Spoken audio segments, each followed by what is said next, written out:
Stand back and look at your shoes before you even think about stepping onto this carpet, you pathetic excuse for a human being, the head bouncer spat, his voice dripping with a malice that mirrored the freezing rain drenching my faded gray hoodie.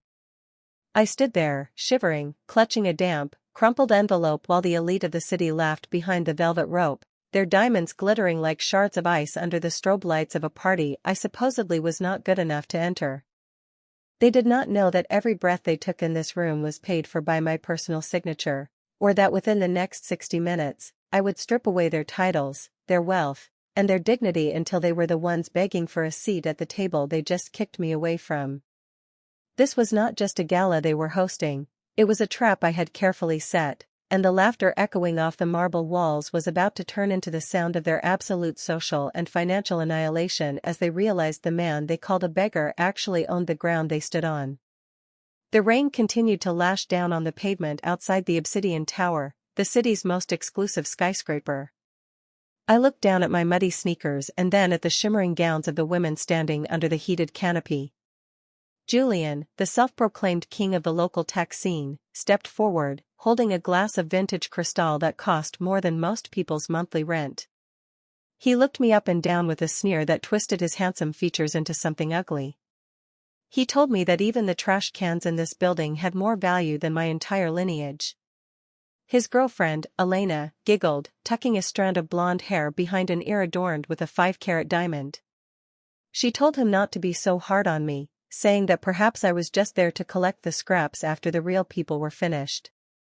The crowd around them erupted into a chorus of sophisticated chuckles, the kind of sound that felt like 1,000 tiny needles pricking at my skin. I did not say a word. I simply handed the bouncer my invitation. The bouncer did not even open it. He took the damp paper, crumpled it into a ball, and tossed it into a nearby puddle. He told me that fake invitations were a crime and that if I did not vanish in 10 seconds, he would ensure I spent the night in a cell.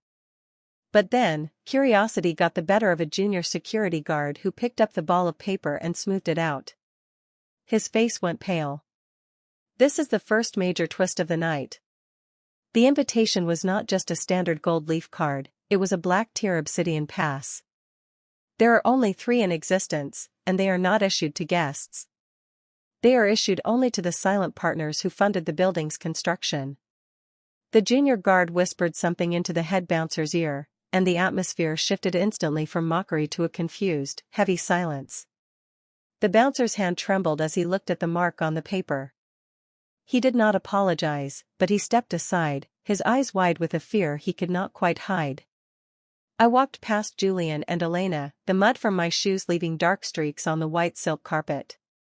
Julian reached out to grab my shoulder, his face flushed with indignation. He demanded to know how a loser like me stole a pass like that. I didn't answer him. I just kept walking toward the center of the ballroom where the music was loudest and the champagne flowed like water. As I reached the center of the room, the host of the evening, a man named Marcus who had spent the last decade claiming he built this empire from nothing, stepped onto the stage. He began a speech about excellence and the importance of keeping the circle tight and elite. He looked directly at me, his eyes filled with disgust, and called for security to remove the eyesore in the hoodie.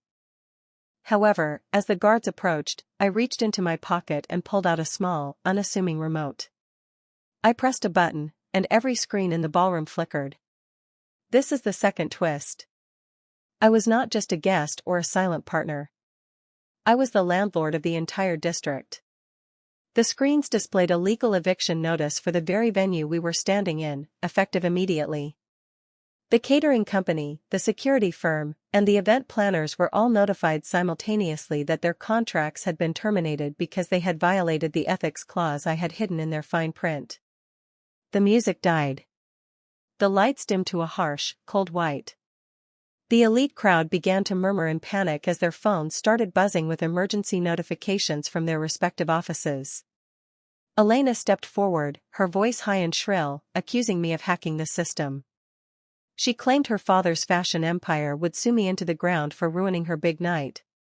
She was wearing a dress from her new collection, a line she claimed was the pinnacle of original couture. I turned to her and smiled for the first time. This leads to the third twist. I pulled a thin tablet from my hoodie and swiped a few times. On the giant screens behind Marcus, the original sketches for Elena's entire collection appeared. They were dated 3 years ago and bore my personal digital watermark. I was the anonymous designer she had ghosted and robbed when I was a struggling student. I did not just own the building, I owned the intellectual property of the clothes on her back. The crowd gasped as the side-by-side comparison showed her designs were literal carbon copies of my work. The social hierarchy of the room was collapsing faster than a house of cards. Julian, seeing his girlfriend's reputation dissolve, tried to play his final card. He announced to the room that it didn't matter because he was the one who had secured the billion-dollar merger with the Sterling Group that morning, making him the most powerful man in the room. He looked at me with pure hatred, telling me that my little stunts with the building and the dresses were nothing compared to the capital he now controlled. But then, the doors at the back of the hall swung open. A man in a sharp, impeccably tailored suit walked in. The crowd parted like the Red Sea. It was Mr. Sterling himself. Julian rushed toward him, hand outstretched, ready to be validated. This is the fourth twist. Mr. Sterling did not shake Julian's hand. He walked right past him and handed me his coat. But he didn't do it like a boss to a subordinate, he did it with the practiced ease of a long-time employee. Mr. Sterling, the man the entire world thought was the billionaire genius behind the Sterling Group, was actually my personal chauffeur. We had switched roles years ago to allow me to live in total anonymity while he managed the public-facing side of my investments. The man Julian had been begging for a merger was a man who drove me to the grocery store in a Toyota on my days off. The merger Julian thought he had signed was not with a company, it was a debt acquisition trap I had authorized months ago. The room was so silent you could hear the rain hitting the glass dome above. Julian's face turned a ghostly shade of gray. He realized that the $1 billion he thought he had gained was actually $1 billion in toxic debt that his company had just legally assumed. He was not rich, he was effectively a billionaire in reverse. Elena was sobbing, her career over before the night was out. But I was not finished. I looked at Marcus, the host, who was trying to sneak toward the exit. I called out his name, and he froze. This brings us to the fifth twist. Marcus had been bragging all night about the charity foundation he had started for underprivileged youth. I projected his bank statements onto the wall. The foundation was a shell. He had been using the donations to fund his lavish lifestyle and this very party. The people in this room, the ones who had laughed at my clothes, had unknowingly been complicit in a massive embezzlement scheme. As the realization sank in, the guests began to turn on each other. Friends were accusing friends of knowing about the fraud. The air of sophistication was gone, replaced by the raw, primal fear of people who realized their lives were about to change forever. But then, a new figure stepped out of the shadows. It was Julian's father, a man known for his iron grip on the city's political landscape. He stepped onto the stage and told me that while I might have the money and the evidence, he had the law. He claimed he had a warrant out for my arrest for corporate espionage and that the police were already downstairs. He thought he had me backed into a corner. This is the sixth twist. I pulled out my phone and placed a call on speaker. The voice on the other end was the chief of police. He did not address Julian's father with respect. Instead, he informed him that the warrants had been redirected. The police were indeed downstairs, but they weren't there for me. They were there to arrest Julian's father for the very corruption he was currently trying to use as a weapon. I had spent the last 6 months working as an undercover consultant for the federal task force, using my wealth to provide the trail they needed to catch the entire political ring. The silence that followed was deafening. The guests began to scramble for the exits, desperate to distance themselves from the sinking ship. But the doors were locked. This is the seventh twist. I informed them that the building was now under federal lockdown for the next hour while the evidence was processed. However, there was one way out. I pointed to the service entrance, the one the staff used, the one through the muddy alleyway. If they wanted to leave, they had to walk out through the mud and the rain, just like they thought I belonged. The high society elite, in their $1,000 shoes and silk gowns, were forced to queue up like cattle to crawl through a service tunnel. As Elena reached the front of the line, she turned to me, tears ruining her expensive makeup.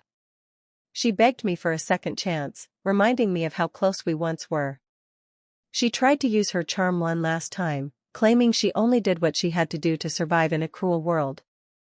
I looked at her and revealed the eighth twist. I told her that I knew she was the one who had called the bouncers on me before I even arrived at the door. I had a recording of her voice telling the security team to humiliate the man in the hoodie as much as possible to entertain the guests.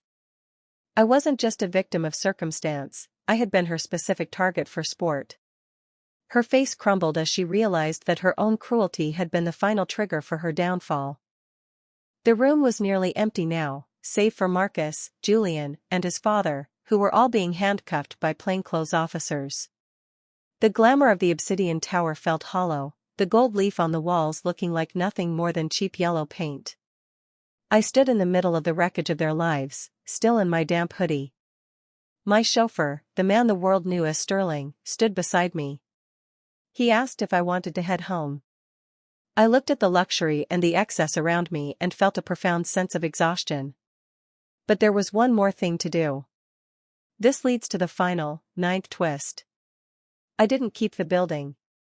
I didn't keep the fashion empire or the debt-ridden tech company.